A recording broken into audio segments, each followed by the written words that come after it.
বরিশালের বাবুগঞ্জে নির্মাণের ৭ বছর পরও চালু হয়নি সমন্বিত শিক্ষা কার্যক্রমের আওতায় ২ কোটি টাকা ব্যয়ে নির্মিত দুটি দৃষ্টি প্রতিবন্ধী শিশুদের হোস্টেল দুটি পরিত্যক্ত থেকে থেকে নষ্ট হয়ে যাওয়ার উপক্রম হয়েছে।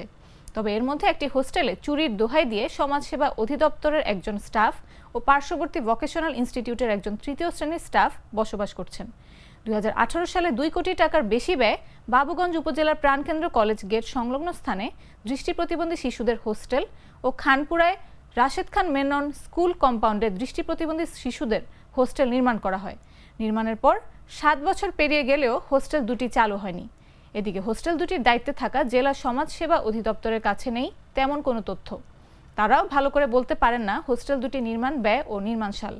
তবে তারা বলছেন বরাদ্দ না থাকা ও জনবল সংকটের কারণে হোস্টেল দুটি চালু করা যাচ্ছে না।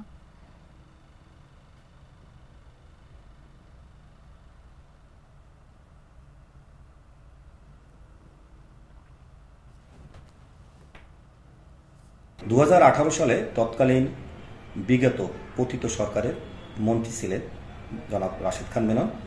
উনি আমাদের কর্তৃপক্ষ বা আমাদের অত্র অঞ্চলে কারোর সাথেই আলোচনা না করেই উনি ব্যক্তিগতভাবে উদ্যোগ নিয়েই ওনার দুইটা প্রতিষ্ঠানের মাধ্যমে জায়গা দিয়ে ১০ শয্যা বিশিষ্ট করে ২০ শয্যার দুইটা হোস্টেল নির্মাণের উদ্যোগ নেন, যা সমাজ কল্যাণ মন্ত্রণালয়ের বাস্তবায়িত হয়।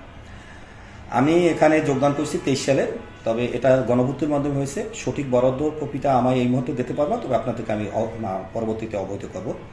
আর এটা এখানে একজন উপজেলা রিসোর্স শিক্ষক থাকার কথা, একজন বাবুর্চি থাকার কথা, অফিস সহায়ক থাকার কথা, কিন্তু কোনো পদেই এই পর্যন্ত সৃষ্টি হয় না এবং আমাদেরকে দেয়ও নেয়।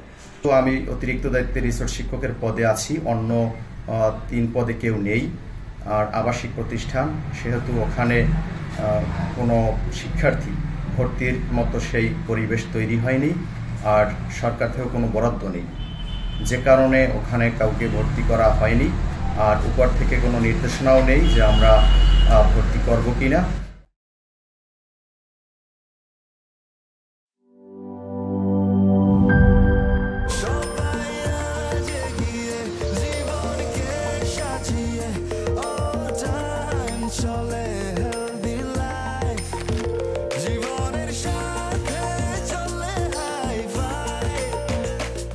চলার পথে স্বাস্থ্যকর all time honeycomb, all time healthy life.